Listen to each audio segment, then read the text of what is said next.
แต่ผมกล้าพูดตรงนี้ว่าแสงสว่างที่เกิดขึ้นในใจและในสายตาผมมันเกิดขึ้นแล้วเพราะสิ่งที่ท่านทำให้กับเราทุกคนเนี่ยมันลึกจริงๆนี่แหละครับคือความเมตตาที่ผมมองว่าโลกใบนี้มันยังหาใครไม่มีและความเมตตาของท่านไม่เคยใช้เงินแม้แต่บาทเดียวเฮาต้องเอาจริงๆนำกันเนี่ยเอาจริงเอาจังนำกันเฮาจังสิเข้าใจแท้ๆเนาะเข้าใจถึงแล้วเฮาจังสิได้พึงผู้ฮู้ของเฮาแล้วเฮาจังสิฮู้ถึงคุณค่าผู้ที่มาเกิดความเฮาว่าโอ้ผ่านมานี่เฮารู้ว่ามีแต่เฮาบ่เข้าใจว่ามีผู้ที่เขามาเกิดร่วมกับเฮาตอนที่เฮาอยู่ในครรภ์แม่เฮาน่ะนี่เนาะผู้ฮู้ของเฮานี่ฮู้เข้าหากันบ่ถึงแต่ถึงน้อยๆสำหรับผู้ฝึกผู้ปฏิบัติเนาะคือรับความรู้สึกดีๆขึ้นความรู้สึกบ่ดีมันลบไปเด้เพราะว่าของบ่ดีอยู่ในหัวใจมันหมดแม่นบ่หรือบ่แม่นนี่แหละมาเคลียร์ออกเด้ออภัยยกโทษอโหสิกรรมแต่ว่าต้องเห็นได้มันเห็นไฟลำไฟขาวต้องได้ใจได้แยกต้องได้แก้ได้ง่ายออกจอออกเนาะหัวใจเปรียบว่าจอแก้วนี่เนาะเรื่องหลายๆเรื่องปัญหาหลายๆปัญหาอันใดก็เอามาอันใดก็เอาเข้ามายัดลงมันหลายมันก็พากันยู่แย่มันก็ส่งเรื่องนั้นเรื่องนี้เรื่องนั้นเรื่องนี้ใส่ใจใส่สมองอยู่จังซี่แหละเฮาก็ได้เป็นถาดของความโมโหเฮาเองเฮาก็ได้เป็นผู้รับกรรมรับเวรนั่นแหละเขาพาเฮาคิดเฮาก็คิดเขาพาเฮาบอกเฮาก็เว้าเขาพาเฮาทำในสิ่งมื้อที่เฮาก็ทำเพราะว่าเฮาบ่เข้าใจว่าไผสั่งเฮาเอาบ่เชื่อกินเหล้าเบิ่งเอาให้นึงบ่ได้กินเหล้าเบิ่งจักเต็มจอกนี่นึงบ่ได้สิปกติบ่หรือสิผิดปกติไผพาให้ผิดปกติเหล้าเป็นบ่เบียร์แม่นบ่ไผอยู่ในหัวใจกับผู้นั้นได้มีสิทธิ์จังว่ามีสติปิดกั้นมีปัญญาเคลียร์ออกพระสิคอยในโอกาสม่านก็คอยยับออกโอ้ยมันละเอียดเลยพื้นที่ตนโตเฮานี่เนาะก่อนพระสิยึดเอาเฮาได้นะยึดแต่ละส่วนคันยึดได้เฮาก็สบายขึ้นเฮาก็เบาการเสื่อมต่อมันก็เข้าถึงกันเป็นจุดเป็นระยะเป็นลำรับเข้าเดี๋ยวนี้ยึดบ่ทันได้ยอดได้สิ่งหลายอย่างว่าการเสื่อมต่อเขาหาธรรมศาสตร์ทางกายเนาะทั้งที่ธรรมศาสตร์ที่เกิดอยู่ในกายญาณเจ้าของก็อยู่นำกันแต่ว่าการเสื่อมต่อเขาหากันนี่มันยากหรือมันง่ายยากเนาะที่แรกก็เสื่อมเข้าตาหูประตูซุมเนี่ยตาหูจมูกลิ้นกายใจคันคุ้มพวงนี่ได้มีความสงบแน่คันตาหูจมูกลิ้นกายใจมีความปลอดภัยไพ่กับเขามาบ้านบ่ได้เพราะว่ามีความเข้าใจเก่งต้านทานได้กันกองได้เรื่องบ่ดีบ่เอาเข้ามาหรือเรื่องที่ยินดีพอใจกับบ่ให้ใจนี่ห้ามพูดเกินไปเรื่องบ่พอใจหรือเรื่องพอใจเขาจะขัดออกแต่ใจจะบ่ได้รับพอใจบ่พอใจคอยปิดบัดนี้ปิดใส่ก่อนปิดตาก่อนแต่ตานี่เห็นหุงนั่นแหละแต่เห็นแบบบ่มีความยึดมั่นถือมั่นนั่นก็ทูบัดนี้ฟังก็ได้ยินแต่ว่าเสียงดีหรือบ่ดีนี่บ่เอามาเป็นสุขเป็นทุกข์จะปล่อยวางเสียงได้ใจได้บ่มีปัญหาเพราะพวกนี้เฝ้ายามดีแต่ว่าได้2อย่างนี่ถือว่าทางฝ่ายพระไสยโยแหละพวกนี้เก่งต้านทานได้รับมือไหลเนาะแล้วจังต่อมาลังดีดนี่มันก็มีปัญหาติดรสอาหารนี่อาหารอร่อยบ่อร่อยตาก็ติดสีสันเนี่ยเนาะ3ทางนี่บ่ยากเนาะ2ทางนี่ยากดีดก็ยากก็บ่ปานใดกายมันยากอีกเนาะแต่เป็นจุดเป็นบอดใจ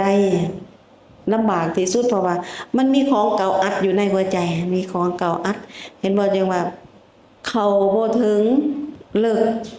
บ่ถึงสันในเพราะมันมีอันใดที่สะสมอยู่ในหัวใจเคลียร์ยากส่งเข้าไปยากแต่ก็พยายามคอยบอกนั่นคันเสื่อมต่อเขาได้นะ แล้วคอยบอกคอยสอนพ่อเฝ้าตาหูจมูกลิ้นกายใจ เขาก็บ่ฮู้เรื่องเขาก็ฮู้จักเคลียร์ห่างกายธาตุขันธ์ก็เบาขึ้นญาณก็ค่อยเริ่มฮู้แจ้งขึ้นได้มันฮู้แจ้งขึ้นฮู้แจ้งขึ้นฮู้จักบอกฮู้จักสอนกันเองเนี่ยพวกเกิดในกายนี่ฮู้จักบอกฮู้จักสอนกันเอง พอใจในทางความดีความถูกต้องนำกันก็ค่อยสบายขึ้นธรรมชาติมันนี่ก็ค่อยงอกงามขึ้นค่อยงอกงามขึ้น อยู่ในกายเฮาเองนี่คันใส่เข้ามายึดก็คือยึดนั่นแหละแต่ว่าต้องเสื่อมเข้าตัวนี้ก่อน62ทางนี่คือตัวนี้บ่ต้องรับเข้ามาสินะตัวนี้บ่ต้องรับเข้ามาค่อยปิดเนาะบอกสอนนะบอกสอนให้พวกเฝ้าประตูนี่ฮู้เข้าใจในเรื่องบ่เอาเข้ามาในเรื่องปล่อยว่างนะในเรื่องบ่ให้เอาเข้ามาต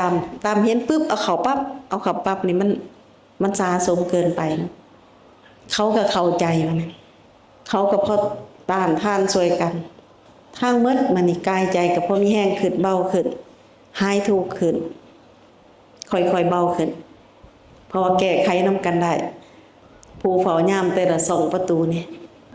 มันต้องได้ใส่ตัวนี้ก่อนได้เสื่อมตัวนี้ก่อนเนาะ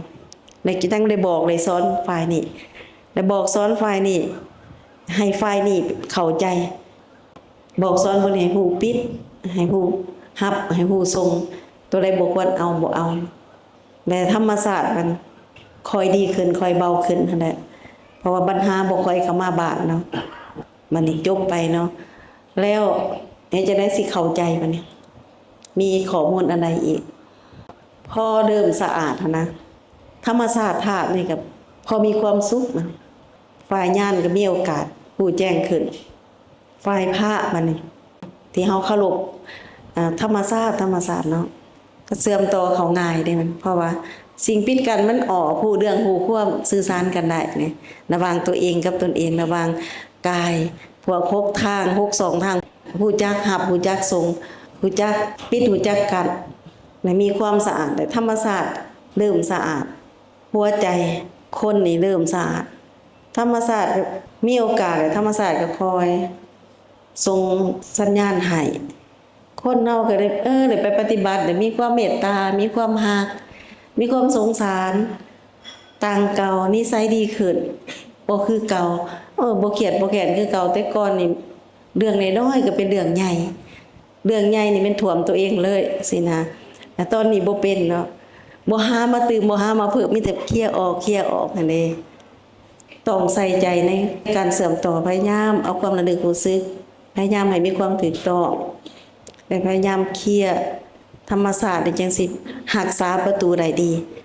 แต่ธรรมศาสตร์ดีงามจึงเสื่อมต่อเขาได้ต้องได้ช่วยตัวเองก่อนสรุปแล้วเนาะแต่คันเฮามีความเมตตาช่วยนี่มันก็ดีเด้เนาะคันเฮางมแต่ช่วยเฮาเองอยู่จักเฮามันปักอยู่บนใดมันเสียบมันแทงอยู่บนใดเฮาสิเฮ็ดจังไดแน่นอนมันต้องยาก ด้วยความเคารพครับสาธุครับใครจะคิดว่าท่านผู้รู้ที่รู้อย่างมากมายครับรู้ทุกสิ่งทุกอย่างเนี่ยจะลงลึกแม้กระทั่งการให้คำแนะนำละเอียดขนาดนี้ครับมันเป็นเรื่องที่ไม่น่าเชื่อมันตอนแรกมันก็มีกำแพงกั้นไปแล้วว่ามันเป็นไปได้เหรอที่ท่านจะลงมาใส่ใจกับทุกเรื่องขนาดนั้นแม้กระทั่งเรื่องเล็กๆน้อยๆอะไรเงี้ยใช่ไหมครับแต่ทีนี้พอเราเห็นผมไปเคลียร์ใจตรงคำว่าท่านคือผู้เมตตาครับคำว่าเมตตาเนี่ยมันเคลียร์ทุกอย่างเลยทั้งสิ่งที่ท่านทำให้เห็นในฐานะเป็นมนุษย์ธรรมดาคนหนึ่งอย่างเงี้ยครับกับสองก็คือผมได้เห็นตัวอย่าง คือต้องยอมรับว่าต้องขอขมาลาโทษในเมื่อน่าจะประมาณสัก3 เดือนที่แล้วที่เจอท่านครั้งล่าสุดแล้วท่านก็เมตตาผมเป็นการกับพี่ๆหลาย2-3ท่านนะได้พูดคุยเรื่องนี้เราก็แสดงความคิดเห็นว่าท่านครับสิ่งที่ท่านกำลังจะบอกว่าท่านให้ความเมตตากับเราทุกคนเนี่ยที่เป็นเหมือนลูกท่านทุกคนเนี่ยท่านจำแนกแยกแยะได้ว่าแต่ละคนน่ะมีโทษอะไรแล้วมีพิษภัยอะไรอยู่กับตัวเงี้ยมีสิ่งไม่ดีอะไรอยู่กับตัวไปเอาอะไรไม่ดีมาติดตัวเนี่ยท่านก็จำแนกแยกแยะให้แล้วให้เราเนี่ยเคลียร์ออกไปให้หมดก่อนที่เราจะเดินทางต่อซึ่งมันไม่มีใครทำเรื่องนี้แต่ในความรู้สึกผมแล้วก็พี่บางกลุ่มในตอนนั้นก็มองว่าท่านครับ สิ่งที่ท่านกำลังทำเนี่ยหมอผีแถวเมืองไทยเนี่ยเยอะมากเลยครับอะไรอย่างเงี้ยครับเรารู้สึกว่ามันเป็นเรื่องที่เกิดขึ้นในเมืองไทยเยอะมาก